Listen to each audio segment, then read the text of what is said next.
नमस्कार दोस्तों, आप देख रहे हैं माय यूट्यूब चैनल एक कंपटीशन क्लासेज और मैं हूं अखिलेश तिवारी। आज मैं आप लोगों को केमिस्ट्री के एक विशेष टॉपिक अम्ल, क्षार एवं लवण, जिसे इंग्लिश में एसिड, बेस एंड साल्ट कहा जाता है, इसके विषय में थोड़ा अध्ययन करेंगे। और बहुत बेसिक पॉइंट से हम आपको स्टार्टिंग दे रहे हैं। जैसा कि आप लोग पढ़ते तो बहुत कोचिंग में होंगे, ऐसी बात नहीं है, लेकिन यहाँ पर अगर आप इस पार्ट को देख रहे हैं तो अच्छे से समझ में आ जाएगा। ये फुल गारंटी है हमारी। केवल ध्यान से सुनिएगा, जो टॉपिक आपके सामने हम बोल रहे हैं उसे एकदम ध्यान से लेके। पहला शब्द आया है अम्ल, ठीक है। अम्ल किसे कहा जाता है, दूसरा है क्षार और तीसरा है लवण। तो सबसे पहले स्टार्टिंग हम देते हैं अम्ल की। ध्यान दीजिएगा, यह है आपका अम्ल। इसी को एसिड कहा जाता है। क्या कहा जाता है? एसिड। अम्ल किसे कहते हैं? सिंपल सी बात है, जो चखने में खट्टे होते होंगे, जो चखने पर कैसे लगते हैं, खट्टे लगते हैं, उन्हीं को क्या कहा जाता है? अम्ल कहा जाता है, ठीक है। और क्षार की बात इसी रूप में अगर किया जाए तो जो चखने में कड़वे लगते होंगे उनको क्षार कहा जाता है, ठीक है। और लवण, ये साल्ट है, इनमें इन दोनों का गुण नहीं पाया जाता है। यानी ना तो ये खट्टे होते हैं और ना ही कड़वे होते हैं, इनका गुणधर्म अलग होता है, इसीलिए इनको लवण कहा जाता है। जैसे आप लोग भौतिक विज्ञान में आप लोग पढ़ते हैं, धारा में आवेश, आवेश में आपको बताया जाता है न्यूट्रॉन, प्रोटॉन और इलेक्ट्रॉन। तो इसमें प्रोटॉन जो होते हैं वो प्लस आवेश के होते हैं और इलेक्ट्रॉन जो होते हैं वो माइनस आवेश के होते हैं, और जो न्यूट्रॉन होते हैं ये उदासीन होते हैं, यानी ना इसमें प्लस का आवेश होता है और ना माइनस का आवेश होता है। इसकी शाब्दिक परिभाषा अगर देखी जाए अम्ल की, तो अम्ल की परिभाषा ये बताया गया है विज्ञान स्टैंडर्ड पर कि अम्ल वो पॉइंट होते हैं या वो पदार्थ होते हैं जो जलीय विलयन में धनायन देते हैं, जलीय विलयन में धनायन देते हैं और इसके सिवाय कोई धनायन नहीं देते हैं। ध्यान दीजिएगा, इसका उदाहरण हम आपको बता रहे हैं। जैसे HCl दिया जाए आपको, HCl ये दिया जा रहा है, ठीक है, लिक्विड है ये। यहां से अब क्रिया कराई जा रही है तो H प्लस आयन आपका अलग हो रहा है, plus Cl negative ion minus आपका अलग हो जाता है, ठीक है। जो अभी शब्द बताया गया आपको कि अम्ल में पदार्थ है जो जलीय विलयन में हाइड्रोजन आयन देते हैं तथा हाइड्रोजन आयन के अतिरिक्त कोई धनायन नहीं देते हैं। तो देखिए, हाइड्रोजन आयन जो प्लस चिन्ह लगा है, प्लस वाला चिन्ह जो लगा है, यही आयन का काम बताता है तो आयन ये भी माइनस वाला, लेकिन जो उसमें त्याग करने की बात हो रहा है कि हाइड्रोजन आयन देता है, वो इसकी बात है। इसके सिवाय और कोई दूसरा धनायन नहीं देता। आप पूरे समीकरण में देख लीजिए, कहीं नहीं मिलेगा। केवल यही एक ही स्थान आपको मिला है जिसमें धन चिन्ह लगा हुआ है, बाकी ये सब क्या है? माइनस है। यानी अम्ल वह पदार्थ है या वह तत्व होते हैं जो जलीय विलयन में केवल हाइड्रोजन आयन देते हैं, धनायन देते हैं, बाकी इसके अलावा और कोई धनायन नहीं देते हैं। उन्हीं को क्या कहा जाता है? अम्ल कहा जाता है। और एक परिभाषा देखिएगा, एक पीएच पैमाना के आधार पर बता रहे, बहुत सरल परिभाषा है, उसको केवल ध्यान से समझ लीजिए, पैमाना ही समझ लीजिए, परिभाषा कभी नहीं भूलेगी उसकी। यह है आपका एक पार्ट, स्क्रीन पर दिखाई दे रहा होगा, ये पार्ट आपको दिखाई दे रहा है। इस पार्ट में बेटा कुछ अंक लिखे जाएंगे अभी, जैसा कि आप लोग जानते हैं थर्मामीटर में बना होता है। तो यहां देखिए 1 2 3 4 5 6 7 8 9 10 11 12 मान लीजिए, यहां तक इसका ये मिडिल पॉइंट होता है 7। देख रहे हो ना? अब ध्यान दीजिएगा, इसका रूल क्या है। 7 के ऊपर जो भी संख्याएं हैं, इन सब का मान अम्ल में आता है। क्या आता है? अम्ल में 7 के ऊपर। और 7 के नीचे अगर देखा जाए तो ये सब क्षार में आते हैं, 7 के नीचे वाले। और जो 7 है ये आपका क्या होता है? लवण होता है। परिभाषा हमने आपको अम्ल का 3 कंडीशन में बताने का प्रयास किया है। पहली कंडीशन, वह पदार्थ जो चखने में खट्टे लगते हैं उनको क्या कहा जाता है? अम्ल। दूसरी परिभाषा, अम्ल वे पदार्थ होते हैं जो जलीय विलयन में धनायन देते हैं, हाइड्रोजन धनायन देते हैं, उसके अलावा और कोई धनायन नहीं देते हैं, उनको अम्ल कहा जाता है। एग्जाम्पल भी आपके सामने लिखा हुआ है। और तीसरी परिभाषा जो पीएच पैमाना के आधार पर देना है, ऐसे तत्व जिनका पीएच मान 1 से 7 के बीच में होता है, ऐसा तत्व जिनका पीएच मान 1 से 7 के बीच में होता है, उन्हीं को क्या कहा जाता है? अम्ल कहा जाता है। इसका पैमाना का नाम है पीएच पैमाना। पीएच पैमाना इसका नाम है, ठीक है ना। यही कंडीशन में आते हैं हम दूसरे स्टेप पे, क्षार। क्षार वाले को देखते हैं, ठीक है ना। तो हमने कहा कि जो चखने में खट्टे लगते हैं वो अम्ल होते हैं, तो निश्चित है जो चखने में कड़वे लगते होंगे वो क्या होंगे? क्षार होंगे, ठीक। आगे देखते हैं इनके अनुसार ये क्या बता रहे हैं।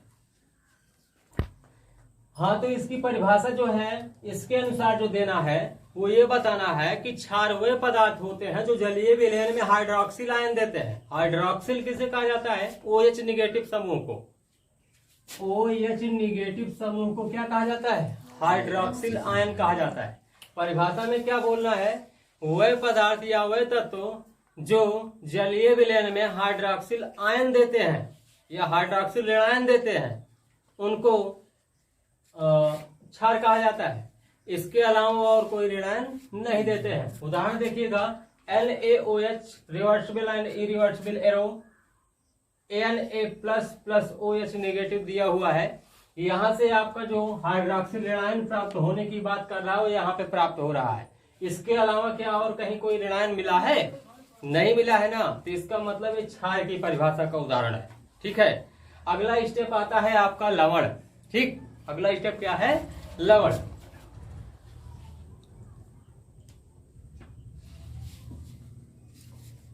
और ध्यान दीजिएगा, एक पॉइंट अभी छूट गया है।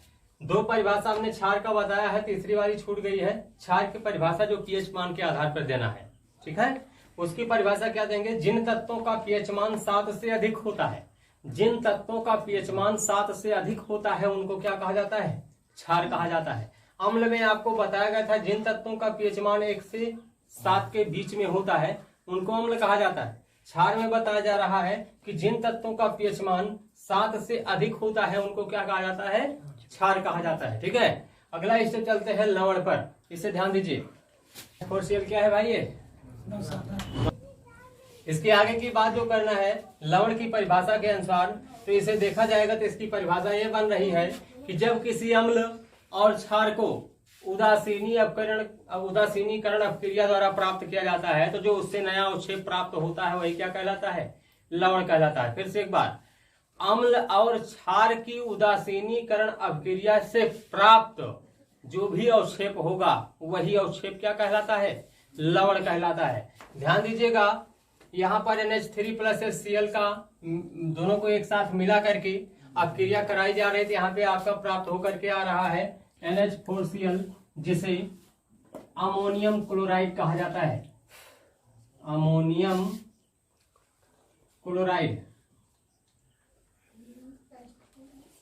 यही नाम है इसका, नोट कर लीजिएगा, बहुत ही इंपॉर्टेंट परिभाषा है ये।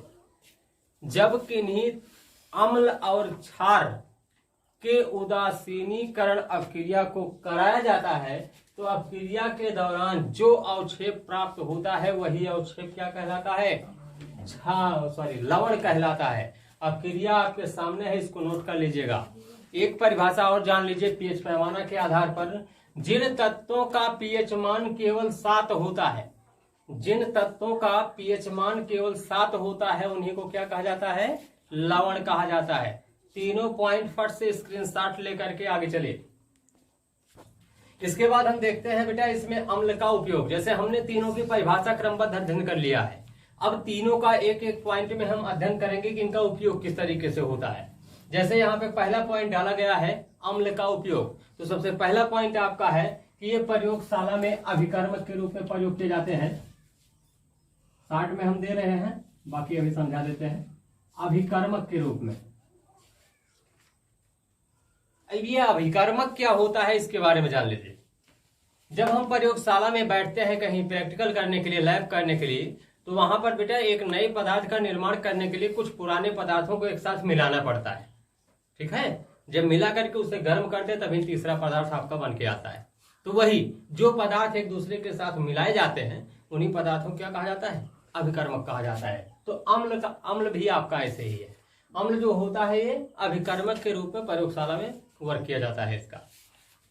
दूसरी बात, नीला लिटमस पेपर, नीला लिटमस पेपर,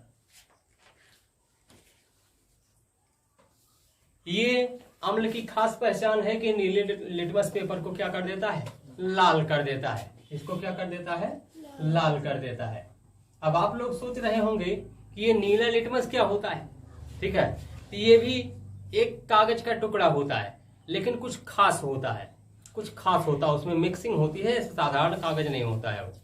ऐसे पतली सी पट्टी रहती है, उसको क्या करते हैं कि अम्ल में ले जाकर के जब डुबाते हैं तो अगर वो नीले कलर में रहता है तो ऑटोमेटिक वो पूरा क्या हो जाता है? लाल हो जाता है। अगर वो लाल हो गया तो हम समझ जाते हैं कि ये जो पॉइंट रखा हुआ है वो क्या है? अम्ल है। वही से पहचान हो जाती है। तीसरा नंबर, विद्युत के सुचालक होते हैं। विद्युत, आप लोग जानते हैं कि बैटरी में तेजाब के रूप में अम्ल का ही प्रयोग किया जाता है। अगर ये विद्युत का सुचालक न होता तो बैटरी में तेजाब का प्रयोग न किया जाता। इसका मतलब सही है कि ये विद्युत के सुचालक भी होते हैं। ठीक है, इसी प्रकार से अम्ल का एक और उपयोग वो क्या है? और कोई एक उपयोग बता दीजिए आप लोग अगर पता है तो।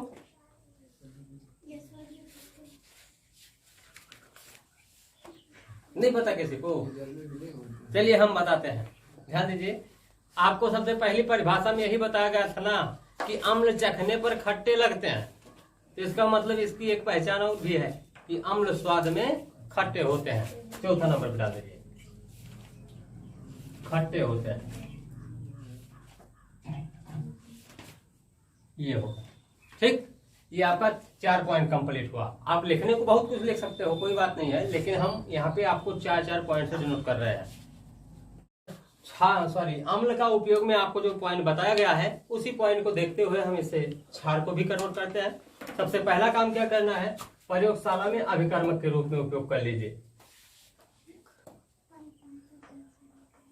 पहला पॉइंट हो गया।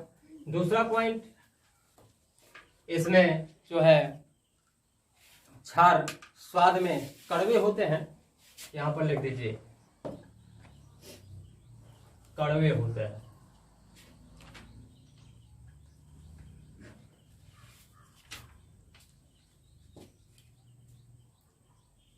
और तीसरा नंबर,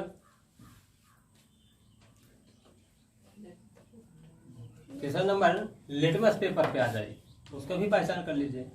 अम्ल में आपको बताया गया नीले लिटमस को लाल करता है, ये उसका उल्टा होता है, ये लाल लिटमस पेपर को नीला कर देता है। लाल लिटमस क्या कर देता है? नीला कर देता है। ठीक, इस प्रकार से आपका क्षार वाला भी हो गया। अब चलते हैं लवण वाले पे। लवण का अगर उपयोग देखा जाए तो इसका कोई विशेष उपयोग नहीं होता है, क्योंकि जिस प्रकार से आवेश में न्यूट्रॉन का कोई कार्य नहीं होता है, उसी प्रकार से अम्लों में, अम्ल, क्षार, लवण में, तीनों में जो लवण शब्द आया हुआ है इसका भी कोई विशेष वर्क नहीं होता है। अतः हम यहाँ पर इसका कोई उपयोग भी नहीं दिया जा सकता है।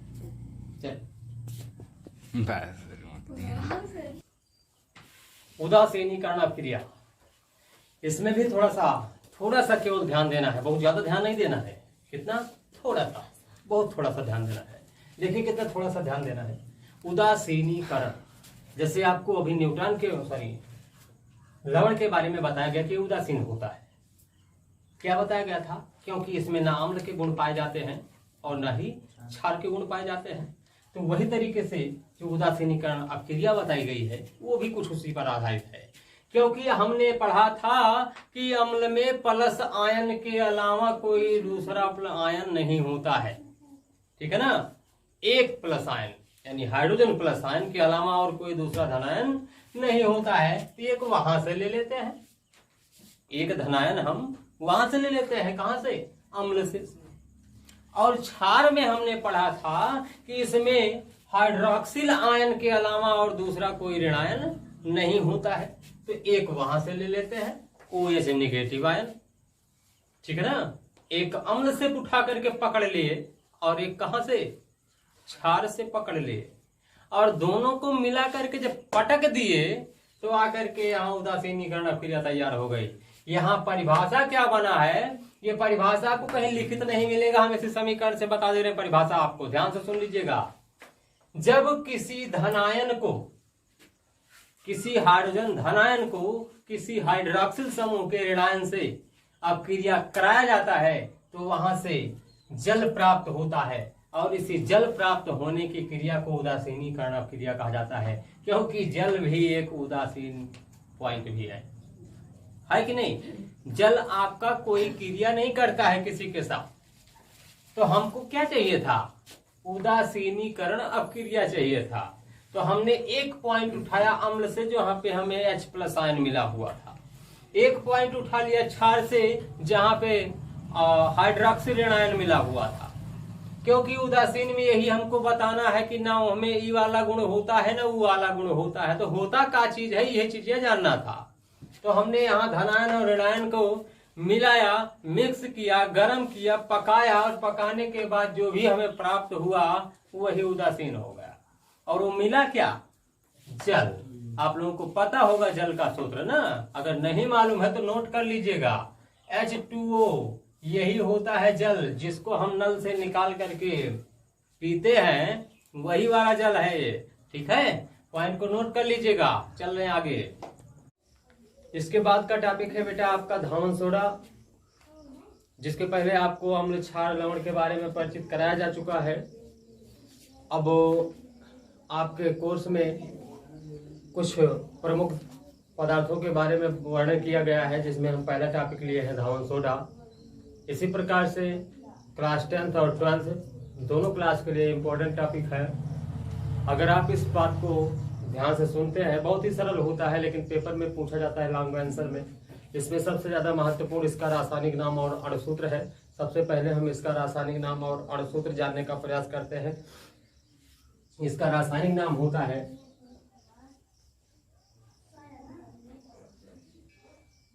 सोडियम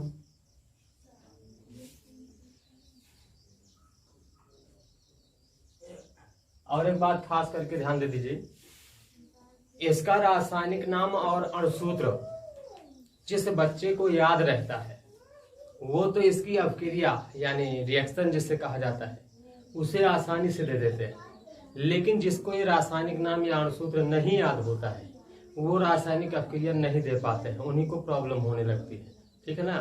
तो आप लोग इसकी रासायनिक अपक्रिया को ध्यान में रखिएगा। सोडियम कार्बोनेट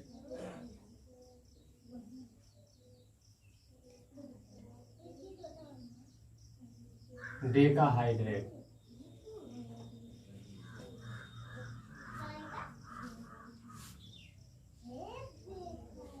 डेकाहाइड्रेट, ठीक है, यही नाम है इसका। तो रासायनिक नाम आपको बताया गया। इसका रासायनिक नाम सोडियम कार्बोनेट डेकाहाइड्रेट होता है, और इसी में लगे हाथ बेटा इसके अणुसूत्र को भी जान लेते हैं। अणुसूत्र इसका होता है Na2CO3 × 10H2O, ठीक है। इसी H2O को यहाँ H2A का मतलब होता है पानी, जल होता है, ठीक है ना। जल का ये अणुसूत्र है H2O, 10 भाग जल का होता है, बाकी Na2CO3 यानी सोडियम कार्बोनेट को मिलाया जाता है, इसी से आपका सोडियम कार्बोनेट डेकाहाइड्रेट तैयार होता है, जिसे धावन सोडा कहा जाता है। चलिए अब इसकी कुछ प्रयोगशाला निर्माण विधि के बारे में जानते हैं। प्रयोगशाला निर्माण विधि। प्रयोगशाला निर्माण विधि में आपको ये जानना है कि क्या क्या चीज मिलाने से ये धावन सोडा तैयार हो रहा है, ठीक है। उसमें आपको कुछ विशेष टॉपिक पर ध्यान रखना होगा, जैसे सोडियम कार्बोनेट। सोडियम कार्बोनेट, इसका अनुसूत्र होता है NaOH, सॉरी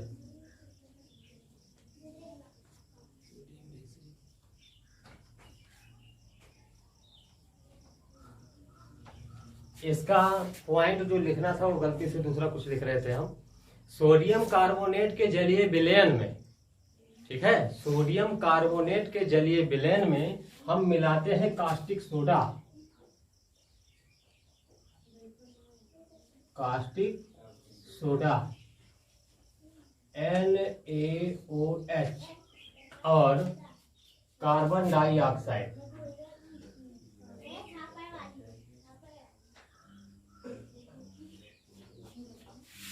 कार्बन डाइऑक्साइड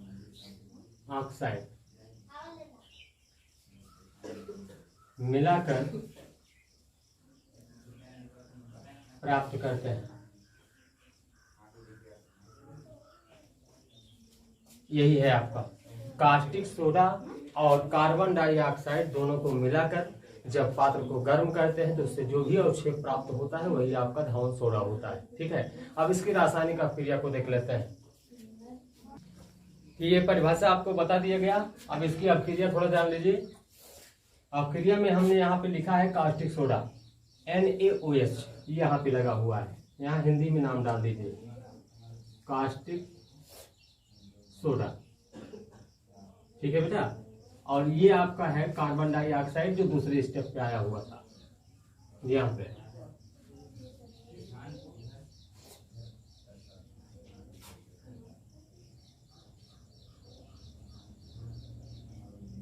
ये कार्बन डाइऑक्साइड है और ये आपका है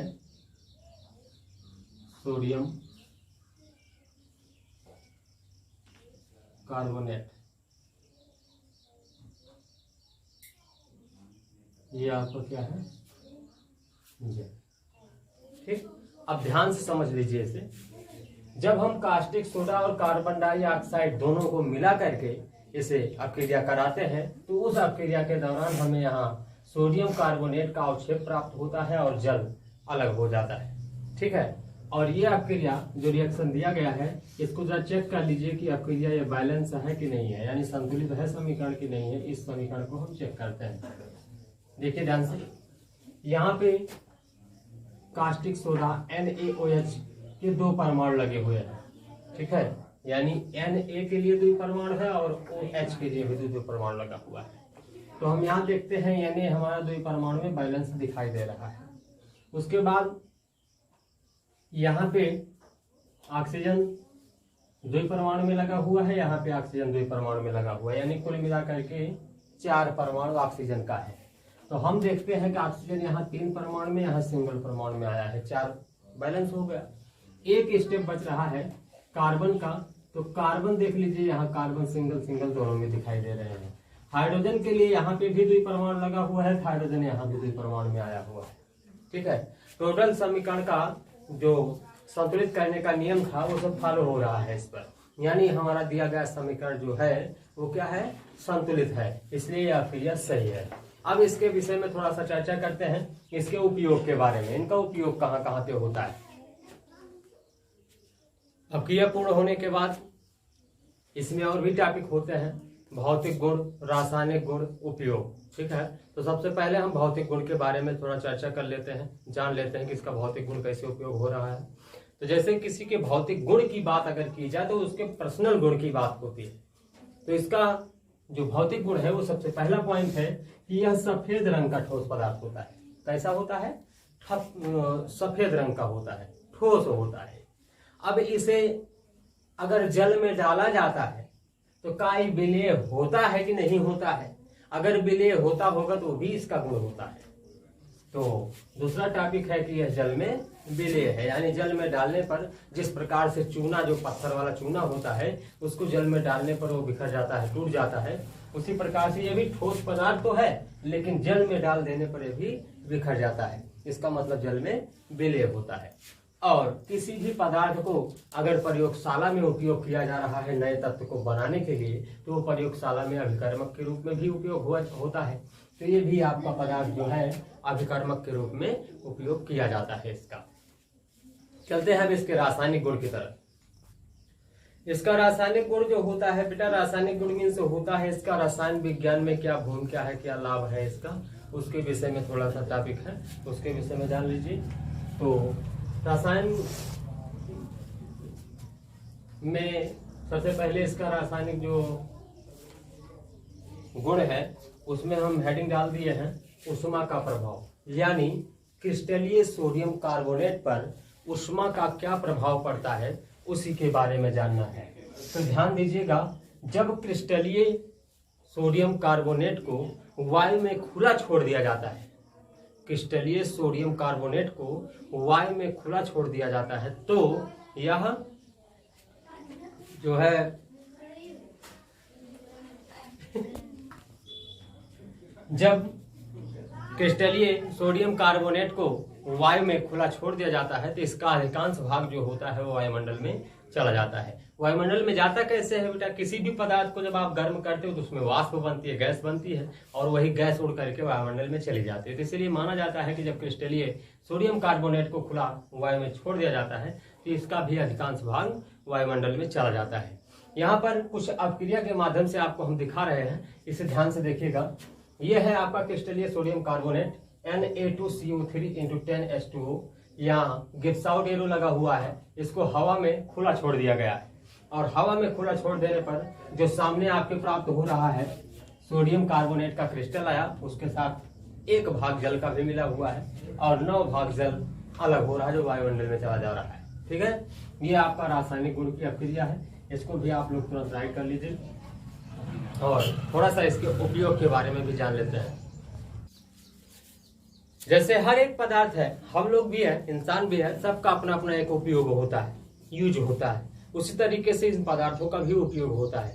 वो उपयोग क्या क्या है, कैसे कैसे है, कहाँ कहाँ पे किस तरीके से उपयोग हो रहा है, आप इसे ध्यान से समझ लीजिए। पहला नंबर, घरों की साफ सफाई करने में। ठीक है, धावन सोडा का उपयोग घरों की साफ सफाई करने में किया जाता है। जैसे कहीं पे आप देखिए ज्यादा काई वगैरह पड़ी हुई हो तो उस पर डाल करके रगड़ दीजिए तो उससे भी सफाई हो जाती है। जल की कठोरता को दूर करने में, जैसे कहीं पर जल थोड़ा टाइट हो गया है, कठोर हो गया है, तो उसके ऊपर डाल दीजिए तो चटक जाता है, टूट जाता है। अग्निशामक यंत्रों में जो आप देखते हैं ना, घरों में या ऑफिस में सिलेंडर रखे होते हैं छोटे छोटे, तो सिलेंडर में इसकी मात्रा होती है, क्योंकि आप जानते हो कि आग को हवा से नहीं बुझाया जा सकता है, इसलिए उसमें ऐसे गैस ही लगा दी जाती है। और अगला टॉपिक आपका साबुन, कांच, कागज आदि के उद्योग में। जैसे आप लोग जानते हैं कोई भी पदार्थ बनाया जाता है बेटा तो पूर्ण रूप से शुद्ध नहीं होता है, उसको शुद्ध करने के लिए उसमें तमाम प्रकार के केमिकल वगैरह मिलाए जाते हैं। ठीक है ना, उसी केमिकल को ही यहाँ धावन सोडा से परिचित कराया जा रहा है, यानी धावन सोडा भी इन पदार्थों में साबुन, कांच, कागज आदि तमाम प्रकार के होते हैं, उसमें भी इसका उपयोग किया जाता है। कुछ साबुन आप लोग देखते हैं चिकने होते हैं, कुछ साबुन खुरदरे होते हैं। ठीक है ना, वैसे खास करके सिंपल सी बात है, नहाने वाले साबुन जितने होते हैं वो चिकने होते हैं, क्योंकि उसे हमें कहाँ यूज करना पड़ता है, त्वचा के ऊपर, और त्वचा मुलायम नर्म होती है। अगर इस पे खुरदरा साबुन यूज किया जाएगा तो ये कट सकता है, इसलिए इस पर मुलायम साबुन दिया जाता है। तो ऐसे ऐसे यंत्रों में इनका उपयोग किया जा रहा है। ठीक है, अगला टॉपिक है आपका खाने का सोडा। अभी हमने बात किया धावन सोडा का, तो वो तो हुआ वो किसी इलेक्ट्रिकल इंस्ट्रूमेंट में था। ये खाने का सोडा है जिसे हम लोग घर पे यूज करते हैं खाने के लिए, उस सोडे की बात हो रही है। ठीक है ना, तो देखिए उस सोडे की क्वालिटी क्या होती है। इसका नाम है, खाने के सोडे का रासायनिक नाम होता है सोडियम बाइकार्बोनेट। क्या नाम होता है?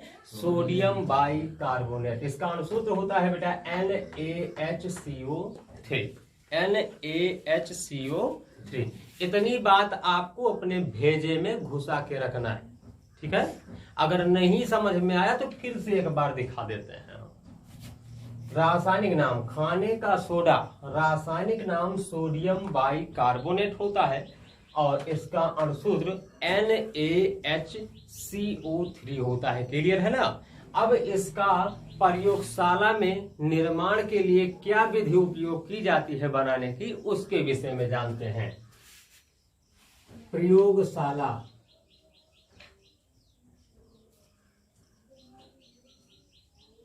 में बनाने की विधि।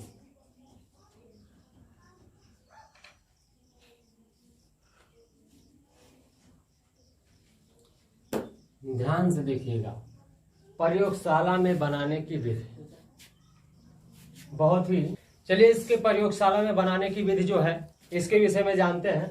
प्रयोगशाला में बनाने की विधि बहुत आसान है, ठीक है। इसमें क्या करना है, सोडियम कार्बोनेट का एक जलीय विलेन लेना है और उसको कार्बन डाइऑक्साइड गैस के उपस्थिति में गर्म करना है। क्या लेना है, एक बार फिर से, सोडियम कार्बोनेट का जलीय विलेन लेना है और उसमें कार्बन डाइऑक्साइड गैस को प्रवाहित करना है और दोनों को मिला करके जब हम गर्म करेंगे तो हमारा एक अवक्षेप प्राप्त होगा जो सोडियम बाइकार्बोनेट का होगा। ठीक है, सीधा सीधा मैटर है इसका, बहुत ज्यादा घुमाने की बात नहीं। क्या क्या लिए आप, सोडियम कार्बोनेट लिए और कार्बन डाइऑक्साइड लिए, थोड़ा सा जल मिला लीजिए क्योंकि भाई बिना जल मिलाए किसी को उबाला नहीं जाता है, सूखा सूखा थोड़ा उबाला जाएगा। आपको चावल पकाना है, भदेली में चावल डाल दिए, पानी डलवे नहीं किए, आग लगा दिए नीचे से, तो चावल से क्या बनता है जानते हो ना, दाना बनता है। तो चावल से भात तो बनेगा नहीं ना। तो इसलिए ऐसा करना है, सोडियम कार्बोनेट को कार्बन डाइऑक्साइड के उपस्थिति में थोड़ा सा जल की मात्रा को लेकर के जब गर्म करते हैं तो यहाँ पे सोडियम बाइकार्बोनेट तैयार हो जाता है। यही इतना इसकी प्रयोगशाला के लिए है। जिस प्रकार से आपको पिछले वाले में बताया गया था भौतिक गुण रासायनिक गुण उपयोग होता है, उसी प्रकार से इसमें भी आपको भौतिक गुण रासायनिक गुण उपयोग मिलेगा। तो सबसे पहले हम भौतिक गुण के बारे में थोड़ा चर्चा कर लेते हैं। सबसे ऊपर की हेडिंग आपको दिखाई दे रही होगी भौतिक गुण। इस भौतिक गुण में बेटा पहला पॉइंट आया है सफेद रंग का ठोस पदार्थ होता है। उसमें भी आया था ये सफेद रंग का ठोस पदार्थ होता है, क्योंकि देखिए वो धावन सोडा था, ये खाने का सोडा है, तो दोनों सोडा ही ना। तो ये भी एक सफेद रंग का ठोस पदार्थ होता है। दूसरी बात, ये जल में विलेय होता है, वो भी जल में विलेय था, वो भी जल में विलेय था, ये भी जल में विलेय है। लेकिन ये जल में विलेय तो है, लेकिन जलीय विलेन को कैसा कर देता है, क्षारीय कर देता है, जलीय विलेन को क्षारीय कर देता है। तो इसका ये 3 भौतिक गुण है, इसको आप लोग नोट कर लीजिएगा। अगला है रासायनिक गुण।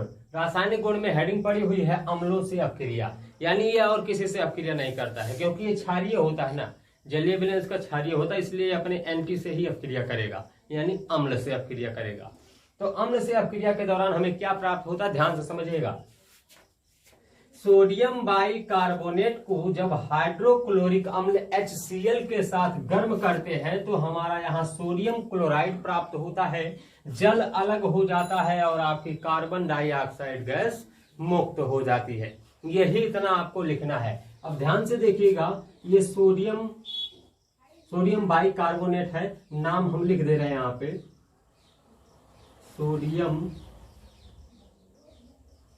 बाइकार्बोनेट। यह है आपका हाइड्रोक्लोरिक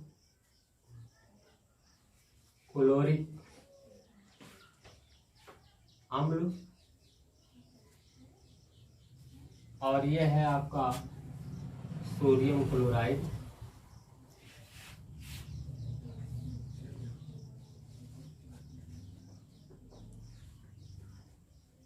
और ये है जल और ये है कार्बन डाइऑक्साइड।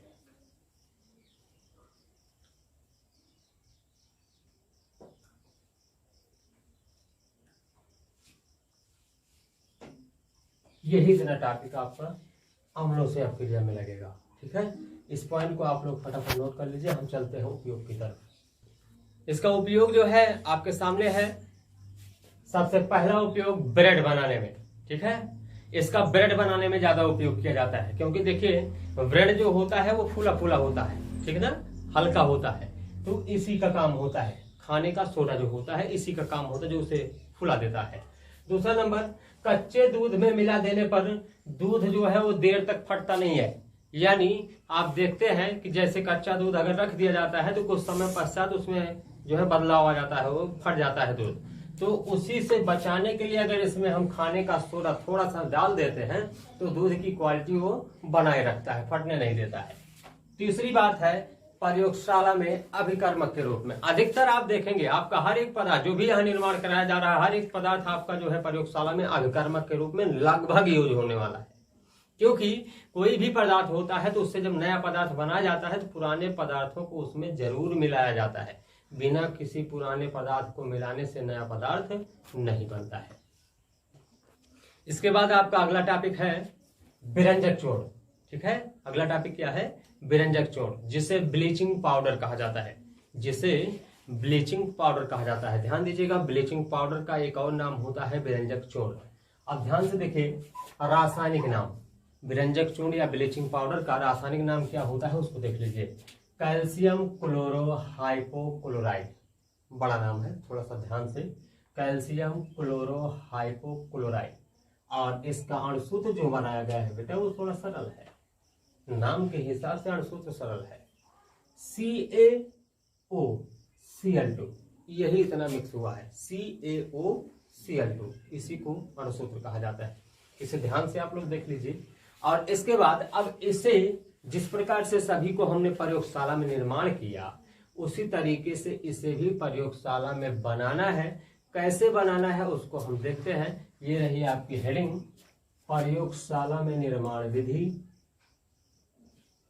प्रयोगशाला में निर्माण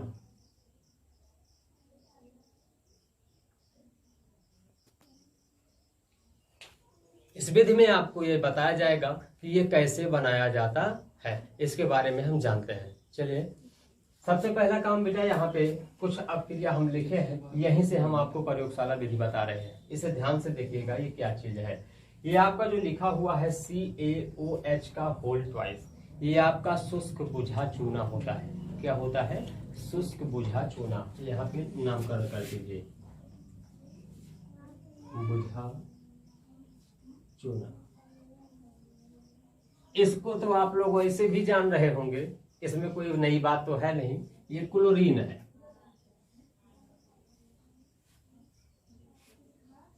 क्लोरीन। अब आपको पता चल गया होगा कि बुझा चूना और क्लोरीन को मिलाकर जब गर्म करते हैं तो भाई साहब तैयार हो जाते हैं। यही हुआ, इसका मतलब यही से निकल रहा है। बहुत सिंपल होता है, केवल आप अपक्रिया याद कर लीजिए, इसकी परिभाषा तो खुद ही बना सकते हैं।